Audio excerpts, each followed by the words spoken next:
Hello viewers, welcome to my YouTube channel. I am Shantanu. आज इस video में हम डिस्कस करेंगे कि सिविल प्रक्रिया संहिता यानी सीपीसी के अंतर्गत किसी व्यक्ति को कब अतिरिक्त वाद करने से रोका गया है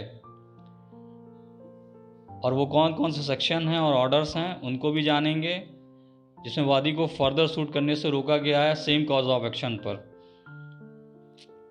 तो हम आइए बात करते हैं सेक्शन 12 सीपीसी की, जो बताता है bar to the further suit where plaintiff is precluded by rules from instituting a further suit in respect of any particular cause of action, he shall not be entitled to institute a suit in respect of such cause of action in any court to which this code applies।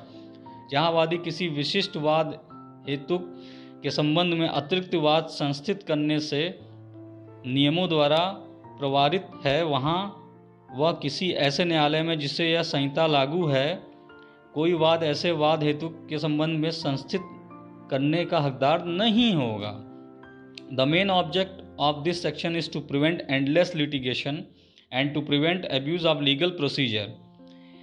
इस धारा का मुख्य उद्देश्य अंतहीन मुकदमेबाजी को रोकना और कानूनी प्रक्रिया के दुरुपयोग को रोकना है। सेक्शन 12 के अलावा भी the code of civil procedure precludes a plaintiff from instituting a further suit in the following cases। Civil प्रक्रिया संहिता एक वादी को निम्नलिखित मामलों में मुकदमा दायर करने से रोकती है। तो वो सेक्शंस हैं।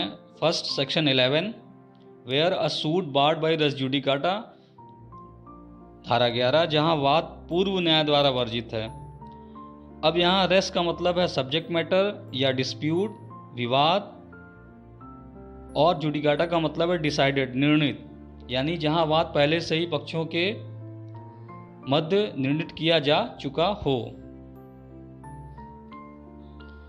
Section 21A second section 21A where a decree is sought to be challenge on objection as to territorial jurisdiction of a court, जहां एक डिक्री को किसी न्यायालय के क्षेत्रीय अधिकार क्षेत्र के रूप में आपत्ति पर चुनौती देने की मांग की जाती है। यानी जिस कोर्ट ने डिक्री पारित की है उसका क्षेत्राधिकार नहीं था और उसने मुकदमे को सुन के डिसाइड कर दिया, तो उस पर ऐसा आप फर्दर सूट नहीं ला सकते हैं प्लेस ऑफ सुइंग को कहते हुए कि उसके पास अधिकार नहीं था उसका। थर्ड, सेक्शन 47 का subsection first where question relates to execution, discharge और सेटिस्फेक्शन ऑफ डिक्री, वे सभी प्रश्न जो उस वाद पक्षकारों के या उनके प्रतिनिधियों के बीच पैदा होते हैं जिसमें डिक्री पारित की गई थी और जो डिक्री के निष्पादन, उन्मोचन या तुष्टि सम्मति ने डिक्री का निष्पादन करने वाले न्यायालय द्वारा न कि पृथक वाद द्वारा आधारित किए जाएंगे। ये सेक्शन 47(1) कहता है कि उसी न्यायालय द्वारा सुना जाएगा जिसने डिक्री को पारित किया है। फोर्थ, सेक्शन 95 का subsection 2 where an order is made determining an application for compensation for arrest, attachment और टेम्परेरी इंजंक्शन, जहां गिरफ्तारी, कुर्की या अस्थायी निषेधाज्ञा के लिए मुआवजे के लिए एक आवेदन का निर्धारण करने का आदेश दिया गया हो। Fifth, section 144 subsection 2 where restitution can be claimed. अगर सेक्शन 144 सबसेक्शन 1 के अधीन आवेदन द्वारा अभिप्राप्त किया जा सकता था तो कोई भी वाद ऐसे रेस्टिट्यूशन के लिए नहीं कर सकेंगे पार्टी द्वारा। Sixth, order 2 rule 2 where there is omission to sue in respect of part of claim by plaintiff, जहां वादी द्वारा दावे के भाग के संबंध में वाद करने में चूक किया गया हो। अब इसको एक एग्जांपल से भी समझते हैं ऑर्डर 2 रूल 2 को, कि ए 1200 रुपये के वार्षिक किराया पर बी को एक घर देता है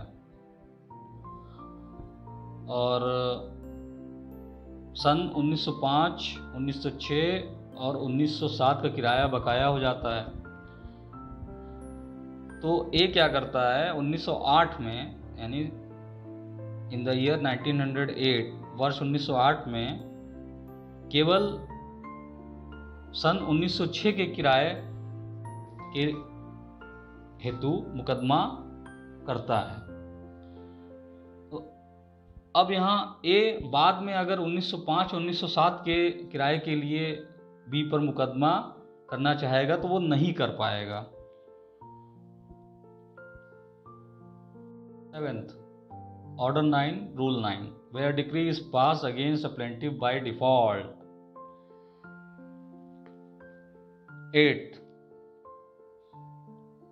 Order 11, Rule 21, subsection 2, where a suit is dismissed for non-compliance with an order of discovery. 9th, Order 22, Rule 9, where a suit has abated. अब abatement का मतलब क्या है? सस्पेंशन और termination of proceeding in an action for want of proper properties. यानी plaintiff या defendant में से कोई भी during the pendency of the suit और अपील एक्सपायर हो जाता है या ख़त्म हो जाता है, मर जाता है, तो विद इन द लिमिटेशन उसको सब्स्टिट्यूट होना चाहिए उसके लीगल हेयर्स के द्वारा। ऐसा ना होने पे सूट एबेट कर जाता है। जब एबेट कर जाता है तो ऑर्डर 22 रूल 9 में ये कहा गया है कि वेयर अ सूट एबेट्स और is dismissed under this order, no fresh suit shall be brought on the same cause of action. 9th था। 10th, ऑर्डर 23 रूल 1 का सबसेक्शन 1। ऑर्डर 23 क्या कहता है? वेयर अ सूट और a part of claim has been abandoned by a plaintiff. Order 23 withdrawal से related है। तो इसमें इसको भी एक एग्जांपल से समझते हैं कि earlier suit filed by plaintiff was withdrawn without seeking permission from the court to file a fresh suit. The fresh suit is clearly barred by Rule 1 of Order 23 because the plaintiff, while withdrawing the earlier suit, did not seek permission of the court to file a fresh suit on the same cause of action. Withdraw करना मतलब वापस ले लेना मुकदमे को। तो बिना court की परमिशन के अगर प्लेंटिफ मुकदमे को वापस ले लेता है तो फिर वो दोबारा उसी सेम कॉज ऑफ एक्शन पे नया सूट नहीं दाखिल कर सकता है, नहीं ला सकता है। तो ये ऑर्डर 23 रूल 1 के सबसेक्शन 1 में कहा गया है।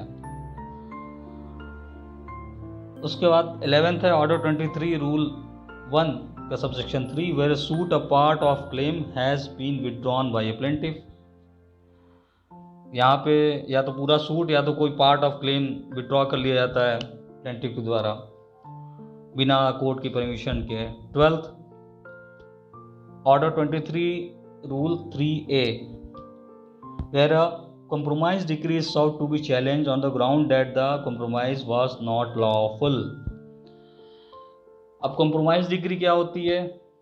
जब कोई सूट होता है उसमें दोनों पार्टी आपस में समझौता कर लेती है कि नहीं, हाँ हम लोगों अब कोर्ट के बाहर ही डिसाइड कर लेती है, फिर सूट में आके यानी कोर्ट के सामने आके वो बताती है कि हमने आपस में समझौता कर लिया है, अब हम लोग ये केस नहीं लड़ना चाहते हैं। तो वहाँ पे रिटर्न में उसको दोनों पार्टियों को देना पड़ता है कोर्ट को कि हम लोगों ने कंप्रोमाइज़ कर लिया है। तो उस बेस पे कंप्रोमाइज़ के बेस पे सूट को डिसाइड कर दिया जाता है और डिक्री पारित कर दी जाती है। तो अब ऐसा होने के बाद अगर कोई कहे कि ये लॉफुल नहीं था तो उस पर नया सूट नहीं, फर्दर सूट आप नहीं कर सकती कोई पार्टी। तो फ्रेंड्स, होप सो आपको ये वीडियो पसंद आई होगी। मैंने अपनी कोशिश की है आपको समझाने की, और जहाँ अगर कहीं कुछ गलती हुई है तो उसके लिए एक जेन्युइन मिस्टेक, ह्यूमन मिस्टेक के तहत उसे अनदेखा कर दीजिएगा। Thank you very much for watching my video.